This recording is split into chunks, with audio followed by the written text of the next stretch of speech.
Você já se questionou quantas mulheres ocupam cargos de chefia? Sabe quanto ganha uma profissional se compararmos ao homem?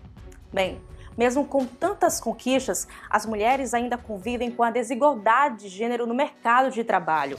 E essa lacuna ainda é maior quando a gente fala de mães com filhos menores de 6 anos, trans e mulheres negras. Sabe as consequências e causas disso? Eu sou Kimberly Neri e começa agora o Aprenda com Elas.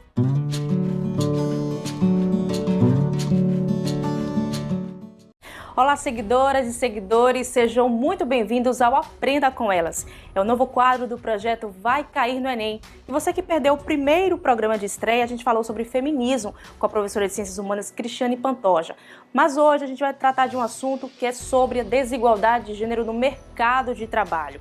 E para falar com a gente sobre esse assunto, eu estou aqui com a procuradora e vice-coordenadora da Cor de Igualdade, doutora Lorena Bravo. Doutora Lorena, muito obrigada desde já por nos receber aqui. Que é isso. E a gente já começa com um dado, doutora, em relação à questão da desigualdade de gênero no mercado de trabalho. Em 2017, a gente tem que os homens uma renda mensal aí de 3.200 e as mulheres de 2.700, ou seja, maior R$500 aí de diferença de homens e mulheres, a gente pode dizer.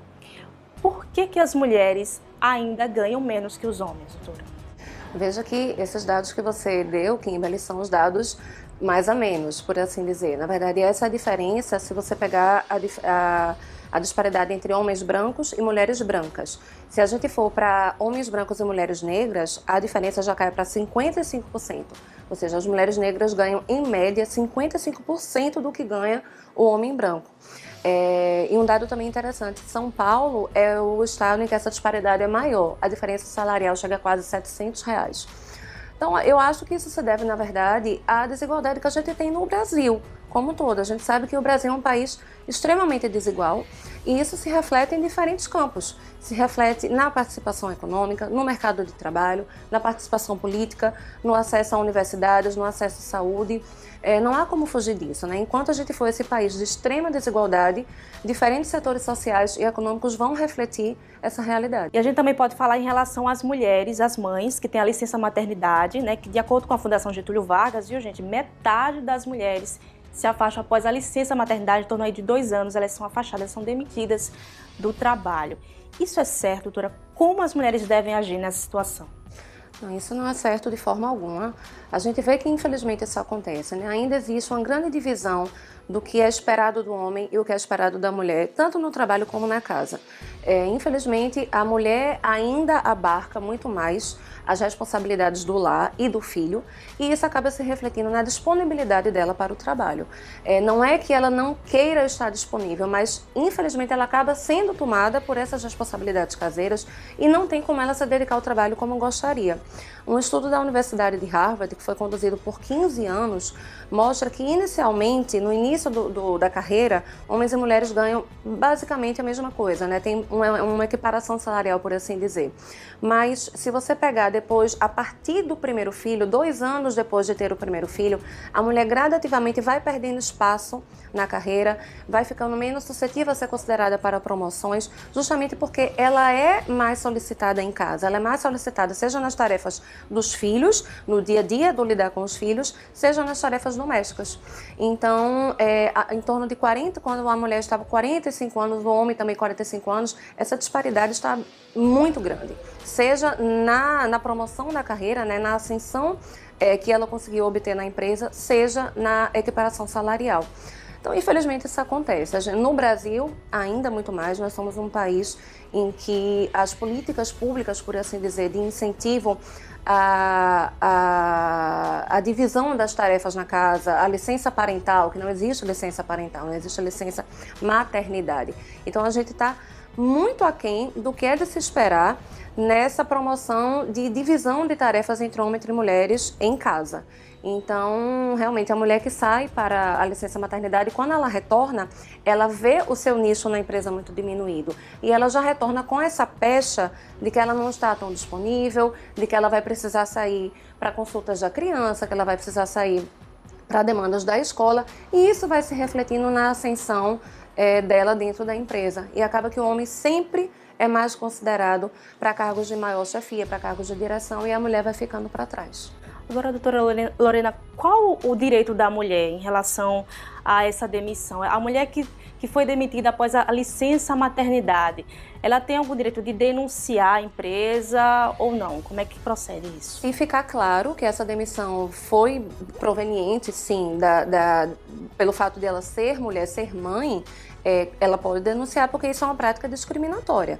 A Constituição Federal, ela veda qualquer prática discriminatória no trabalho, seja em relação a gênero, a idade, a raça, enfim, ela veda essas práticas. E ela tenta promover a igualdade no trabalho. Então, a empresa que mira aquela mulher que voltou da licença maternidade como uma empregada indesejada e paulatinamente vai só esperando o tempo de demiti-la, ela está praticando uma conduta discriminatória que deve ser combatida. E essa mulher, vendo que isso aconteceu, que ela foi vítima dessa discriminação apenas pelo fato de ser mulher e mãe, ela deve denunciar essa empresa.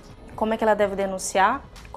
Quem ela deve procurar? Existem vários órgãos de proteção que estão voltados para esse combate, né, para o combate a essa discriminação. Nós somos uma dessa instituição. Ela pode denunciar no Ministério Público do Trabalho, em qualquer estado que ela esteja, em qualquer cidade. Nós funcionamos em todos os estados do Brasil e temos unidades em várias cidades do interior. Então, ela pode entrar no site do Ministério Público, que é o mpt.mp.br, e fazer uma denúncia, que pode ser anônima, pode ser sigilosa. Nós garantimos o sigilo da identidade de qualquer pessoa que peça esse sigilo, justamente para se prevenir de uma eventual retaliação no trabalho. Então, ela pode procurar esse site e fazer essa denúncia, ou mesmo fazer presencialmente nas unidades do MPT. Inclusive, se houver uma unidade do MPT na cidade que ela reside, ela pode fazer essa denúncia presencialmente. Mas essa denúncia não só vale para as mulheres que tiveram aí a licença maternidade e foram demitidas, mas também as que têm, por exemplo, digamos que eu trabalho numa empresa e eu ganho menos que um homem e a gente faz a mesma função. Como é que isso deve proceder? Eu devo denunciar a empresa ao Ministério do Trabalho ou não? Às vezes até tem mulheres que ficam com medo de denunciar e aí perder o emprego. Mas nesse caso, como proceder, doutora Lorena? Precisa avaliar em cada caso. Eu acho que a pessoa que está envolvida nessa situação, ela tem que avaliar se existe de fato uma política discriminatória dentro da empresa. Se é uma situação individual ou se isso realmente acontece de forma a atingir o contingente de mulheres daquela unidade, né? Então, se for visto que existe sim uma disparidade salarial, uma disparidade de oportunidades ou até outras práticas de discriminação, que elas se sintam de alguma forma assediadas pelo fato de serem mulheres, ela deve denunciar essa empresa no Ministério Público do Trabalho, no Ministério do Trabalho.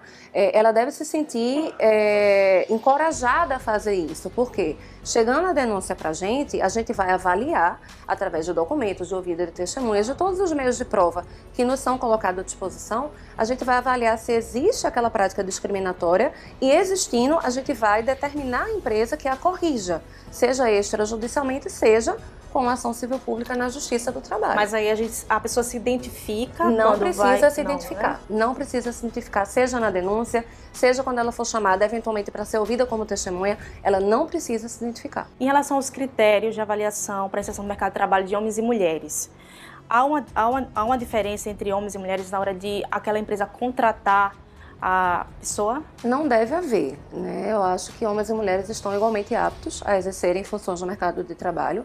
E a gente costuma até dizer que a discriminação, ela pode já estar velada desde o momento da admissão, desde o momento da entrevista, né? A discriminação não ocorre apenas no dia a dia de trabalho, ela pode ocorrer antes, que é justamente nesse momento da entrevista, ou no final da relação de emprego, que é a dispensa que é motivada por esse critério discriminatório, pelo fato de ser mulher, pelo fato de ser mulher com filhos e que a empresa entende que agora ela está menos disponível ao trabalho, o que nem sempre é verdade.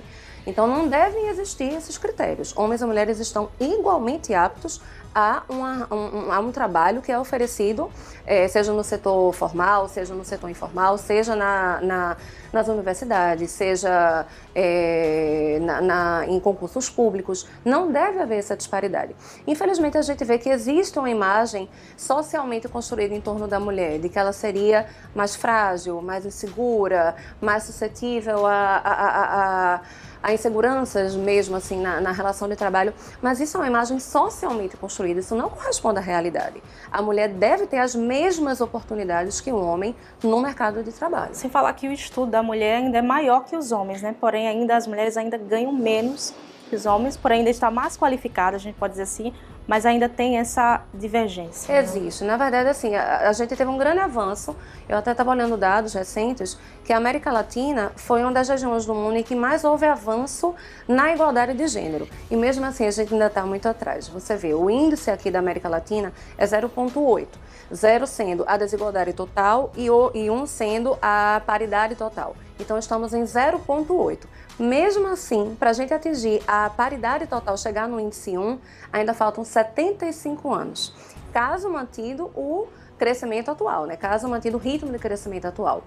E, curiosamente, você falou de acesso ao ensino, um dos pontos em que mais houve avanço na América Latina foi justamente o acesso ao ensino superior.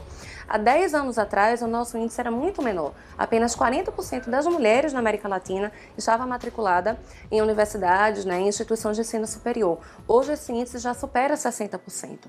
Mas ainda, mesmo assim, o acesso dos homens ainda é maior, inclusive no ensino superior.